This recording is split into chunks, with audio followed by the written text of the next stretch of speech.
पार्थिव बनाने के 3 क्रम है। पार्थिव बनाने के 3 क्रम है। पार्थिव शिवलिंग का जो निर्माण करा जाता है उसके 3 क्रम है। रोग की मुक्ति के लिए अगर पार्थिव बनाया जाता है तो उस मिट्टी में थोड़ा सा जल और थोड़ी सी दुर्वा का पानी उस मिट्टी के अंदर डाला जाता है। अगर कोई बीमारी है, वो बीमारी नहीं जा रही, पार्थिव के 3 क्रम बने। अगर कोई बीमारी नहीं जा रही है तो आप पार्थिव शिवलिंग अगर बनाते हो, मिट्टी का शिवलिंग बनाकर पूजन करते हो, तो उसमें जल, मिट्टी में, और दुर्वा, दुर्वा बोलते हो कि दूब बोलते हो, जो गणेश जी को चढ़ती है दुर्वा,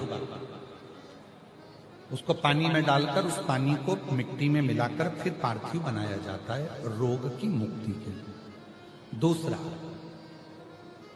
जिसको संतान नहीं होती, पुत्र की प्राप्ति नहीं है, संतान की प्राप्ति नहीं है, गोदी में औलाद नहीं है, कोई छोरा छोरी नहीं है, कोई बेटा बेटी नहीं है, संतान नहीं है, सालों हो गए, पार्थिव रोज बनाती है, तो उस मिट्टी में अगर थोड़ा सा आधी चम्मच, 1 चम्मच गाय का दूध मिलाकर फिर पार्थिव लिंग का निर्माण करे पानी के साथ मिलाकर, तो उसके घर में दूध पार्थिव में डलने से पूत जरूर आता है, निश्चित पूत की प्राप्ति।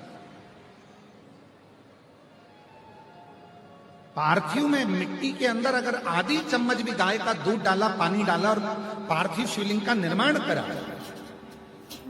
जिसकी औलाद नहीं है, तो वो पार्थिव अगर बना रहा है, पार्थिव का निर्माण कर रहा है, उसका नियम है कि हर प्रदोष को, सोमवार को या सोमवार की अष्टमी को, या कभी ना कभी उसका मन करता है तो पार्थिव लिंग का निर्माण करता है। अगर पूत नहीं है तो दूध का प्रयोग करे, तो दूध अगर पार्थिव में मिट्टी में डाला जाए, आधी चम्मच, 1 चम्मच, और पानी के साथ मिलाकर जब पार्थिव शिवलिंग का पूजन करते हैं, उसको बनाकर पार्थिव बनाने के बाद जब उसका पूजन करते हैं, तो वो दूध हमारे घर में पूत जरूर देता है। पहले नंबर पर है दुर्वा का जल, रोग निवारण के लिए हो जाता है। पार्थिव में दूसरा वर्णन आया है दूध का डालना, वो संतान है। तीसरे नंबर पार्थिव अगर निर्माण कर रहे हो, कोई लक्ष्य है, मेरा यह काम है वो पूरा नहीं हो रहा, बहुत दिन से अटक रहा, बाबा पूरा करना है, तो पार्थिव में चंदन घिस के,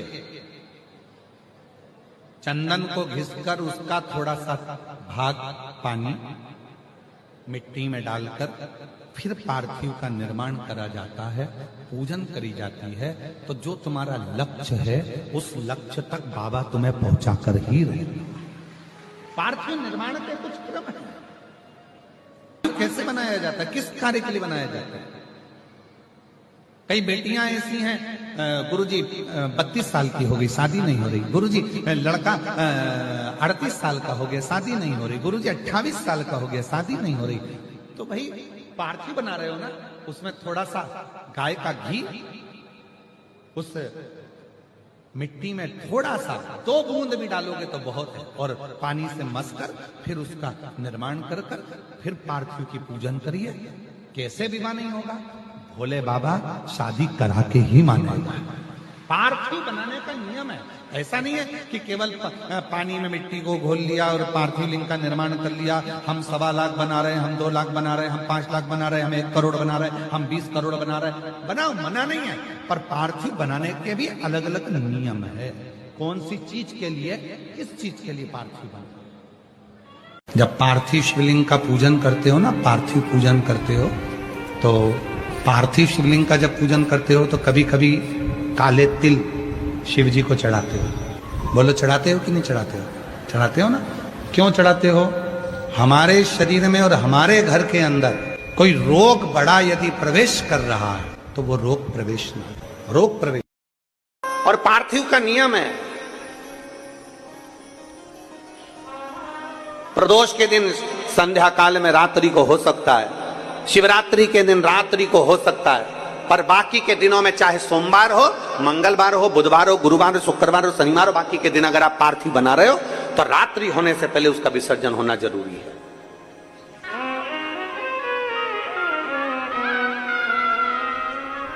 रात्रि होने से पहले उसका विसर्जन होना जरूरी है।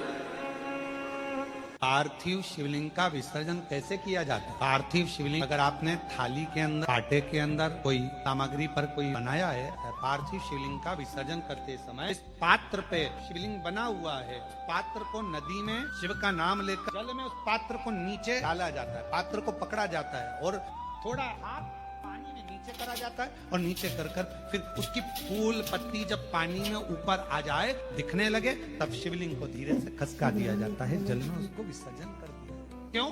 अगर तुमने पार्थिव शिवलिंग का विसर्जन करा और उसको तुम थाली में बना कर ले गए हो, पाटे पे बना कर ले गए, अब तुमने उसको उठाया तो टूटेगा कि नहीं टूटेगा? बोलो, जम के बोलो जरा, टूट जाएगा। तो इसको सबसे पहला विसर्जन करने के पहले जब पार्थिव शिवलिंग तुमने बना लिया, बनाने के बाद उसको जल के अंदर लेकर, जब पूजन करने के बाद जब जल के अंदर लेकर जाओगे तो उसकी फूल पंखड़ी अपने आप पानी में तैरने लगेगी और शिवलिंग जल में चला गया, मतलब तुमने विसर्जन कर दिया। अब भले तुम धीरे से उसको, जो पार्थिव बनाया है, तुम धीरे से उसको पानी में फिर धीरे से विसर्जन कर सकते हो। 12 ज्योतिर्लिंग में जो जल चढ़ाने का फल है वो घर में पार्थिव लिंग बनाकर उसके पूजन करने के फल के बराबर प्राप्त हो जाता है। बहुत ध्यान दीजिएगा, विसर्जन करते समय जब आप विसर्जन करें, पानी में अपने पात्र को, शिवलिंग को जब छोड़ें, उस समय पर ध्यान दीजिएगा कि शिवलिंग की जो जल की धार है, जिसका उत्तर की ओर जो जल की धार होती है, विसर्जन करते समय वो जल की धार अर्थात वो उत्तर का भाग हमारी ओर होना चाहिए और थाली इस तरह से पकड़ें कि वो भाग हमको जब डालें तो वो भाग हमको दिखे, थोड़ा सा नजर आए पानी में डालते समय। और जब वो थोड़ा भाग दिखता रहे और जिस लिए आपने शिवलिंग बनाया, जिस कामना से आपने शिवलिंग बनाया है, वो कामना उस भाग को पानी में देखते देखते बोल दीजिए वो काम। जिस दिन तुम्हारा मन करे, जिस दिन तुम्हारा दिल करे, उस दिन घर में पार्थिव शिवलिंग का निर्माण कर लिया। जिस दिन तुम्हारा दिल कर जाए कि आज मेरा मन है मैं पार्थिव शिवलिंग बनाऊं, गमले में से मट्टी लो, खेत में से मट्टी लो, जहां से मट्टी ले सकते हो। घर के बाहर कोई गमला हो, बगीचा हो, शहरों में जमीन पर कहां मट्टी ढूंढने जाओगे? तुम्हारे जो गमले लगे रहते हैं उसमें से मट्टी ले लो, पर छोटा सा पार्थिव शिवलिंग का निर्माण।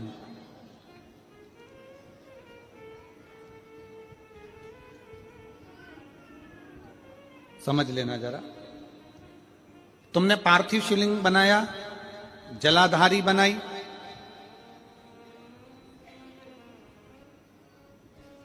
पूजन कर लो जिस दिन तुम्हारा मन करे। कोई तिथि, कोई बार, कोई दिन, कोई समय, कोई घड़ी, कोई पल, कुछ मत देखो। तुमने पार्थिव शिवलिंग का निर्माण किया,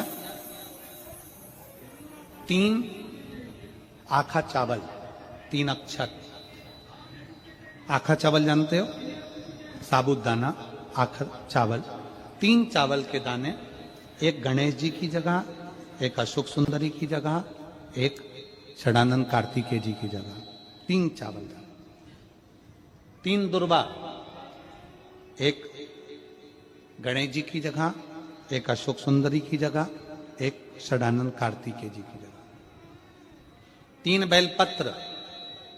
जहां पर माता पार्वती जी का आपने ये जलाधारी बनाई है, उसी जलाधारी पर यहां से पानी बहता है, इसके ठीक विपरीत में यहां 3 बेलपत्र, तीनों रख दीजिए।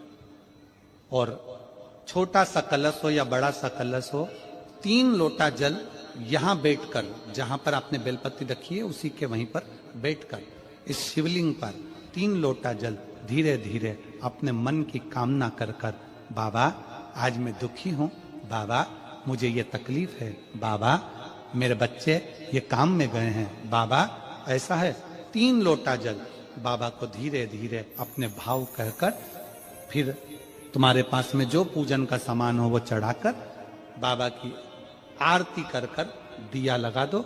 जब दिया ठंडा हो जाए, उस शिवलिंग का विसर्जन कर दो। आप पाओगे आपने अगर 2 या 3 बार कभी भी तुम्हारा मन करा कर लिया, आपको खुद लगेगा कि मेरे घर में संपदा कैसे बढ़ रही है और कार्य कैसे सिद्ध हो रहा है। शिव आराधना में भगवान शंकर की, शिव भक्ति में भगवान शंकर की अविरल भक्ति में पार्थिव शिवलिंग का निर्माण और पार्थिव शिवलिंग की पूजन हमें बल प्रदान करती है। पार्थिव शिवलिंग के निर्माण का, और उसमें एक बात कही गई कि जब संसार का मनुष्य, मृत्यु लोक में रहने वाला मानव, मृत्यु लोक में रहने वाला मनुष्य मिट्टी के शिवलिंग का निर्माण करता है, पार्थिव शिवलिंग का निर्माण करता है, और जिस घर में पार्थिव शिवलिंग का निर्माण होकर उसकी पूजन होती है, घर का सदस्य उस पर अगर एक बूंद जल समर्पित कर देता है, तो जितने घर के सदस्य होते हैं उस पार्थिव शिवलिंग के निर्माण को करने वाले होते हैं, पूजन करने वाले होते हैं, उनको 6 महीने तक किसी बड़ी बाधाओं को झेलना नहीं पड़ता, वो दुख अपने आप कट जाएगा।